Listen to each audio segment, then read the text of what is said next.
Para celebrar el sacramento del matrimonio, obviamente hay que estar preparado como para celebrar cualquiera del resto de los sacramentos. Para que esa alianza matrimonial, para que ese sí, ese consentimiento mutuo que se dan los esposos, sea un acto libre y responsable, y para que esa alianza tenga fundamentos humanos y cristianos sólidos y estables, la preparación para el matrimonio es la primera importancia. ¿Qué es lo que importa en primer lugar en esa formación? Es decir, ¿es suficiente una charla que te dé el cura, el diácono, laicos o matrimonios con expertise en el paso de los años antes de casarte, un sábado a la tarde, un día a la semana a la tarde o 2 charlas que te den? No, claramente no es suficiente. Hay que revisar ese tipo de prácticas sacramentales. Puede ayudar a dar cierta luz en algún punto, pero si la persona que se va a casar no viene participando de vida de iglesia y no tiene la intención tampoco de hacerlo, simplemente de celebrar el sacramento, en algún punto no tiene mucho sentido, ¿no? Es decir, en 2 charlas no le vas a abrir la cabeza posiblemente a nadie. Por eso se piensa estos procesos más bien para gente de comunidades que vienen creciendo, quizás se conocieron en esa comunidad o en otras comunidades, pero son cristianos de vida activa los dos, entonces 2 charlas, 3 charlas, 4, un retiro, lo que fuera, puede ayudar de algún punto a darle una vuelta de tuerca, a puntualizar determinados aspectos. Pero una cosa es para ese tipo de matrimonios y otra cosa es para matrimonios que en realidad no vienen participando de esa vida activa de iglesia, ¿no? Y por lo tanto quizás pastoralmente debería ser recomendable hacer otro tipo de acompañamiento pre y posterior también, ¿no? ¿Qué es importante? Obviamente la vida de la propia familia. En primer lugar, se supone que los padres pueden haber sido posiblemente cristianos. Un ejemplo del amor entre los padres obviamente es el principal ejemplo que uno tiene al momento de vivir la relación de matrimonio con otra persona. Las familias amigas, ¿no? Y obviamente la comunidad eclesial en la que uno participa, los matrimonios de esa comunidad y obviamente el ejercicio de quien esté a cargo, ¿no? Del pastor, del clérigo a cargo de esa comunidad, ¿no? ¿Cuáles son los signos y qué efectos realizan en el matrimonio? Bueno, en el rito latino, es decir, el que nosotros celebramos, el que se celebra en el Vaticano, por así decirlo, la celebración del matrimonio entre 2 fieles católicos tiene lugar ordinariamente dentro de la Santa Misa. Y en esto, en la práctica, van a pasar 2 cosas. Vamos a asistir o vamos a celebrar nuestro propio matrimonio dentro de una Eucaristía, que es como el lugar por excelencia para la celebración del matrimonio. En primer lugar, ¿por qué? Por lo que les dije antes con respecto a la alianza, es decir, si el matrimonio humano, ¿no? Asistido, bendecido, sacramentalizado de alguna manera por este sacramento, busca vivir la alianza que Dios tiene con su pueblo, reproducirla en lo chiquito, obviamente que si la Eucaristía es la realización de esa alianza, el matrimonio inserto en esa celebración de la Eucaristía encuentra su lugar por antonomasia, ¿no? Su lugar por excelencia. Pero puede suceder por prácticas pastorales que se celebren matrimonios o el sacramento del matrimonio sin estar en una celebración de la Eucaristía. Son la gran mayoría de los casamientos que se dan en personas que no tienen una vida activa en la iglesia. La gran mayoría se da sin la celebración de la Eucaristía, ¿no? Obviamente que en tiempo y en duración duran mucho menos, pero no por eso dejan de celebrarse el sacramento del matrimonio. Es efectivo el sacramento, es el mismo que se haga dentro de la celebración de la Eucaristía o no. La Eucaristía se realiza en memorial de la nueva alianza, esto que les vengo diciendo, y que por lo tanto no son como el ejemplo, la regla que uno tiene que seguir para poder vivir realmente el matrimonio como corresponde, ¿no? ¿Cuál es lo fundamental? Es que los esposos sellen su alianza con el consentimiento. El sí que se da, que el esposo le da a la esposa, ese sí acepto, y el sí acepto que la esposa le da al esposo, son los signos por excelencia. Es lo que constituye el matrimonio por excelencia entre el esposo y la esposa. No es ni el rito de los anillos, no es ni nada, ni la fiesta. Lo que realmente constituye el sacramento del matrimonio es ese sí que se da ante la comunidad y ante el que preside esa celebración en algún punto, porque cumple una función de testigo el clérigo, ahí lo vamos a ver. En realidad es ese sí mutuo que se dan ante la comunidad pidiendo a Dios su asistencia, lo que termina haciendo efectivo ese sacramento, ¿no? Es decir, ¿qué es lo fundamental del sacramento del matrimonio? ¿A partir de qué momento preciso uno puede decir que está casado o que ha contraído matrimonio? Después de que la esposa le ha dicho sí al esposo y que el esposo le ha dicho sí a la esposa. Algo bien sencillo.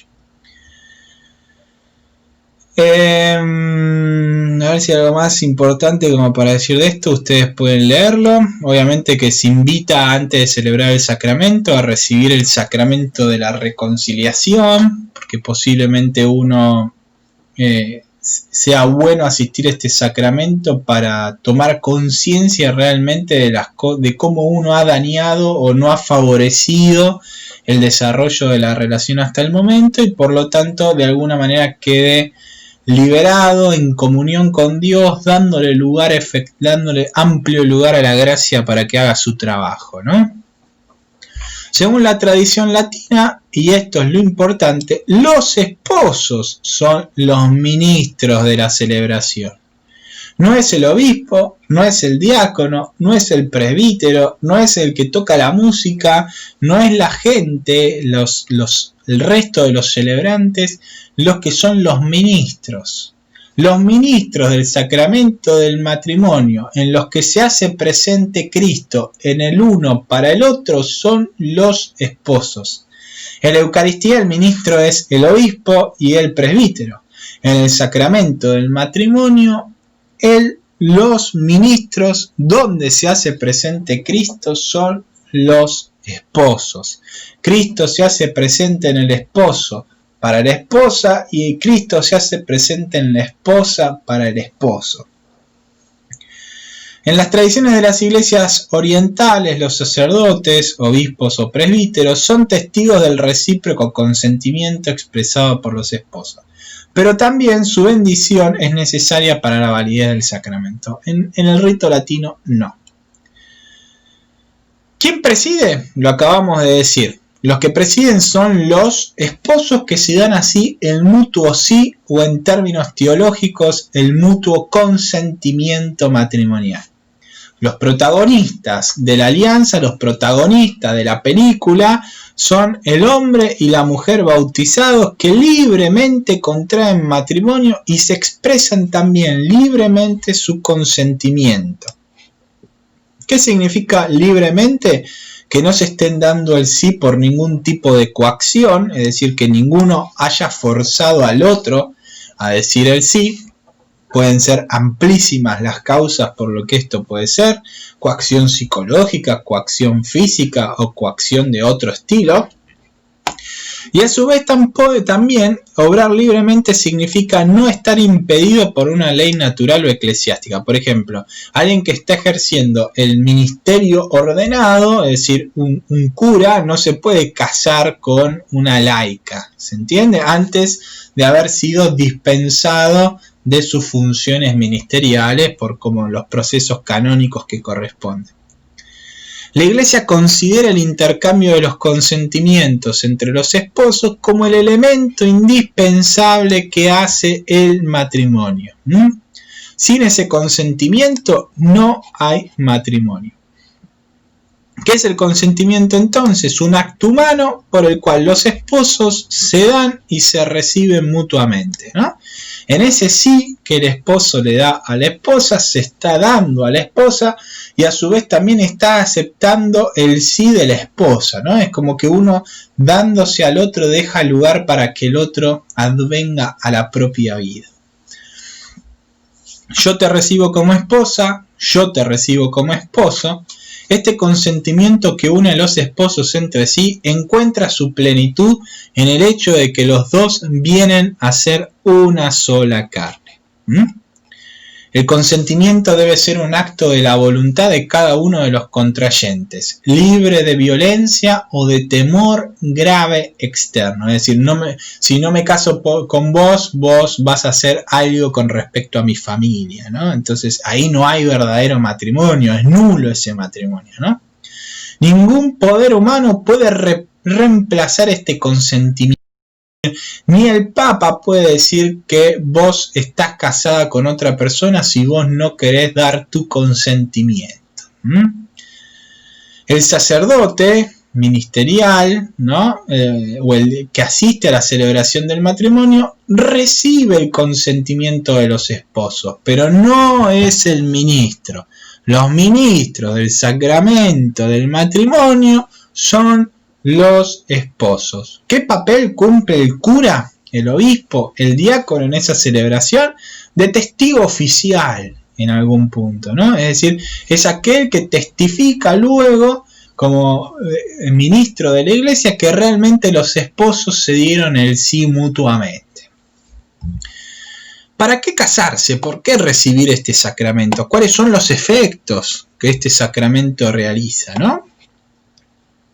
Del matrimonio válido se origina entre los cónyuges un vínculo perpetuo y exclusivo.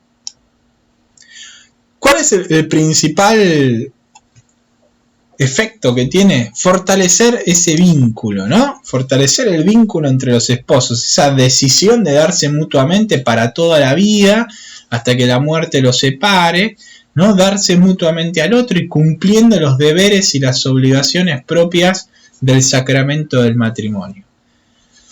El vínculo matrimonial es establecido por Dios mismo, de modo que el matrimonio celebrado y consumado entre bautizados no puede ser disuelto jamás, ni el Papa puede disolver un matrimonio, ¿no? Como vuelvo a insistir, muchas veces la televisión, el internet, las redes sociales, la propia existencia de las propias amistades mal informadas nos dicen que se ha disuelto un matrimonio o que la iglesia ha disuelto el matrimonio.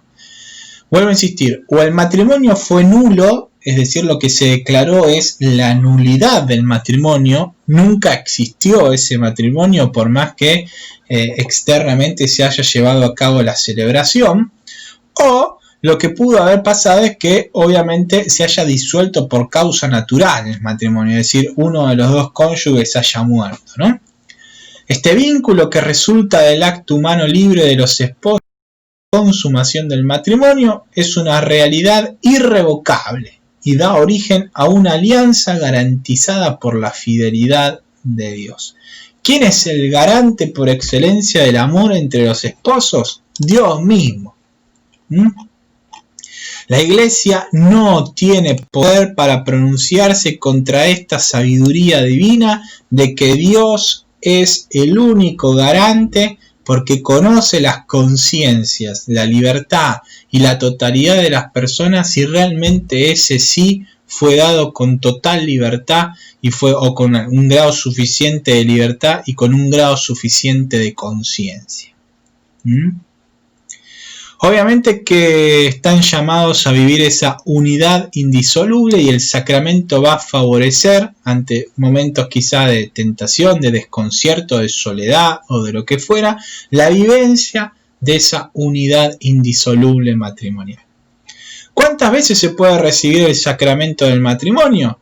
Bueno, el amor de los esposos exige por su misma naturaleza la unidad y la indisolubilidad. De manera que ya no son dos sino una sola carne. Es decir, mientras exista los dos cónyuges unidos, no se pueden separar, no se pueden divorciar. y deben cohabitar, excepto, ya lo vamos a ver un poco más abajo en el próximo número, ciertas situaciones particulares donde la Iglesia entiende que puede dispensarse de esa cohabitación entre los esposos por causas graves, por ejemplo, violencia dentro de la propia casa, hasta que la situación se subsane, ¿no? Es decir, la Iglesia no le va a pedir a ninguno de los esposos que se quede dentro de la casa mientras que el otro tiene actos agresivos con esa persona u otro tipo de situaciones muy específicas de materia grave, ¿no? Incluso luego si bien lo va a permitir en un principio, luego de una posible de una efectiva infidelidad de alguno de los esposos, obviamente infidelidad que no haya tenido el consentimiento del otro, sino los dos estarían en falta grave contra la naturaleza del matrimonio, obviamente va a permitir un proceso de alejarse de esa persona, de cohabitar, de dejar de cohabitar, lo que no significa que la Iglesia llame obviamente a la persona, a ambos, a poder reconciliarse, ¿no?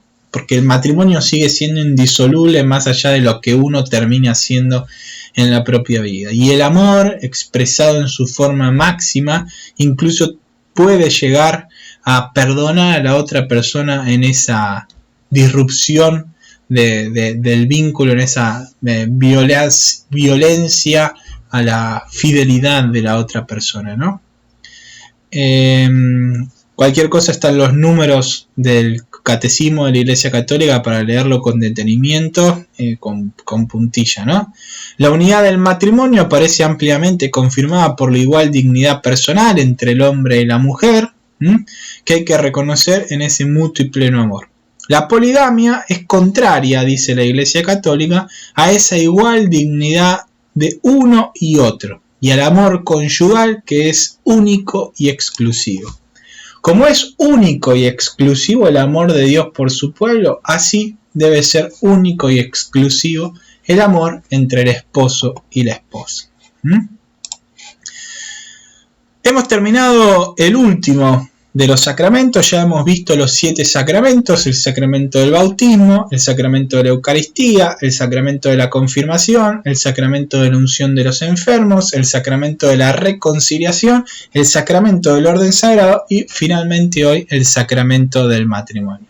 Lo que les queda hacer entonces en adelante es este cuadro donde pueden responder las mismas preguntas, por eso intenté respetar el mismo ordenamiento de preguntas en cada uno de los sacramentos, donde en una de las columnas estén el nombre de los 7 sacramentos, en la otra columna, o pueden buscar la forma en que les convenga más, estén las preguntas y vayan respondiendo sacramento por sacramento en un cuadro con palabras o frases o números del catecismo, del Código de Derecho Canónico, los sacramentos. De esta forma les va a quedar en un solo cuadro, que pueden ser una carilla, 2 carillas o lo que fuera, resumido los sacramentos, esta gran parte de esta materia que estamos viendo, ¿no?